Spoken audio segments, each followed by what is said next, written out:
Welcome back to the Now Morning Show. I am your co-host, one of your co-hosts here on the Morning Show. And I'm so excited to be here and to talk to this next young lady. So when we think about Feng Shui, let's just get into what Feng Shui means, first of all. And maybe we could get a little idea as to what it is actually all about. So when we think about Feng Shui, it's actually a system of laws considered to govern spatial arrangement and orientation in relation to the flow of energy, or what they call qi, and whose favorable or unfavorable effects are taken into account when, sitting and designing maybe your home, your offices, whatever space. All right, so right now we have on a Zoom call, we have Wendy Yorchin, and she's actually a master Feng Shui consultant from Healing Spaces Caribbean, and she's also on the board of the International Feng Shui Guild. We actually have a board for Feng Shui. Yes, we do. Good morning, Wendy, and welcome to the No Morning Show. Hello, and good. Thank you so much for having me. Good morning, people. Good morning to all the people who are watching. I know that there are a bunch of my people watching, so thank you all for getting up so early. Yeah, thank you so much, Wendy, for being with us here as well. So, Wendy, when we hear Feng Shui, what does it mean to you? What is it really all about? Is it what I just described it as? That's a pretty normal description. That's what many people will pick up from reading or Googling. And on the surface, it covers it pretty well. A lot of people also think Feng Shui is that sort of strange Chinese thing that they heard about, and they're not sure that it applies to their everyday lives. My approach to Feng Shui, my feeling about Feng Shui is that people should just understand Feng Shui is about energy. And we are all created of energy.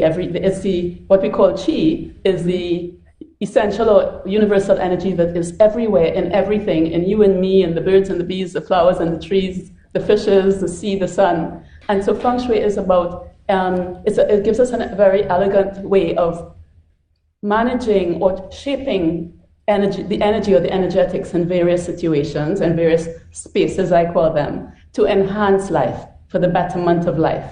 So Feng Shui has both an external component, which is what most people know it for, moving the furniture around, designing the house, and it has an inner component because, of course, our insides are spaces too, right. And we believe the quality of your inner energy determines very much the quality and success of your outer life. So it is a twofold project, and many people only think about the external part. Let's move the furniture. It's much deeper and wider and wiser than that. It's a holistic process. Now, Wendy, I have gone through over the years so many videos on YouTube looking for ways to do exactly that, just Feng Shui in my home. And I couldn't really figure out how to do it. And I had no idea. We had a master Feng Shui person in Trinidad and Tobago. How did you start Feng Shui and why? Oh, the why is an interesting question. I've always had a left brain career, we should say that, because I was an airline pilot for many years. That was my major career. And I knew that there was a part of me that needed to be explored and expressed. So in 2007, I started venturing into Feng Shui, and I got my master's certification in 2014. And I never looked back. I love bringing a shift of energy to people's lives. And usually, at least half of my work is on the inside energy, the inner chi, and the other half is on the outer chi. Even though most people call me thinking what they need is a shift in the exterior space, right. What they need more is a shift in the inner space, the way they process things, the things they're holding on to. We have outside clutter, and that bothers us, yes, because we are affected by our environment. And we have our inside clutter that stops us from moving or from going, and that affects everything that we bring to us in our lives. So a good Feng Shui person will deal with both those types of qi. So I call my business Healing Spaces, because that's what I do. I heal spaces outside and inside through the use of Feng Shui principles. Now, Wendy, I actually am coming to you to Feng Shui my home. What's the steps that you're going to go through to help me out with my space? Okay, so Ash, you have to know that if you call me to Feng Shui your home, I am also going to be Feng Shuiing you, because it starts with you. Heal me. It's a very personal, intimate, person-centered process that I do. And so you have to therefore open yourself and your home to me. We'll make a plan, we'll make an arrangement, I'll give you a little homework before the consult. We'll have a plan and a home consultation.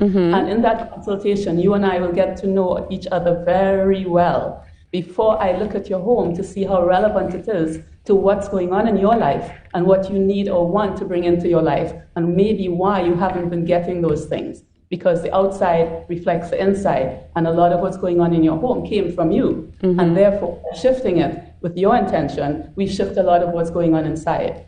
You affect each other. So can you walk into my home, my space, and instantly feel what's happening in that space? Or can you just say, yes, this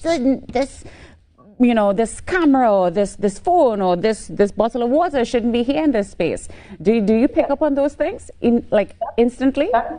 That is very easy. That's the kind of feng shui you can learn about in books or on Google, where to put the mirror, where to put the bed, where to put.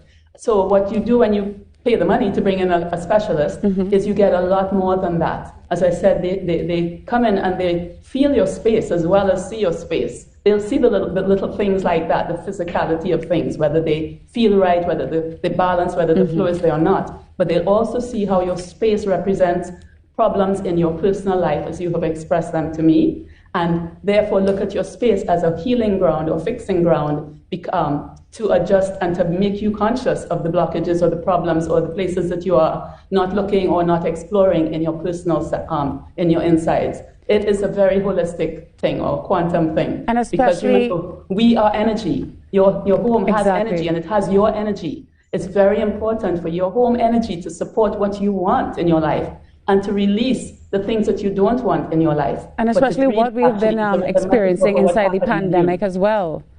What we have been experiencing within the pandemic as well. We have the heightened experience of depression, of anxiety. And do you think this is something that could actually help with people who are suffering from depression or anxiety or feeling stressed out every single day? I have to tell you that anybody who has a clinical problem needs to go to a specialist in the areas that they need them. So feng shui people don't attempt to deal with you in terms of giving you psychiatric or psychological advice. We give you chi advice. That's different.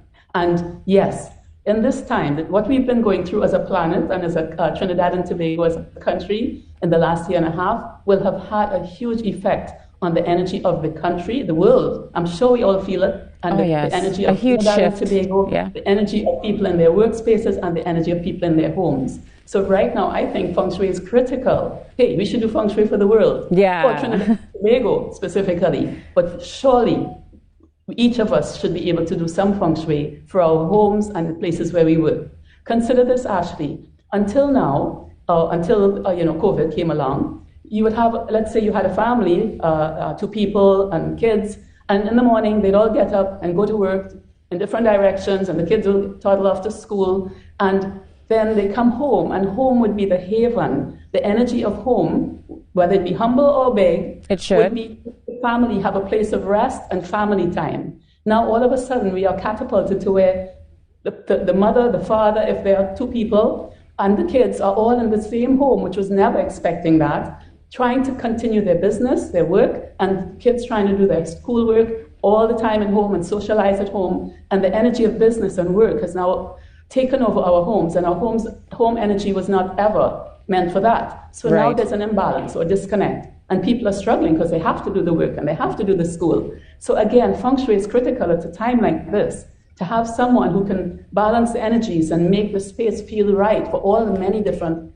functions it now has to do for the people that are trying to do those spaces, because remember, it's people-centered, is absolutely, I think it's something, it's a gift. It's a gift. Feng Shui is now a gift to the people who are suffering from just the new change in their life because of COVID. And surely the part of Feng Shui that refers to elevating your personal chi is another gift for helping people to counteract the depression and the loneliness and the heavy feeling that we are all experiencing at times. We really need to feng shui our homes, our spaces, our lives.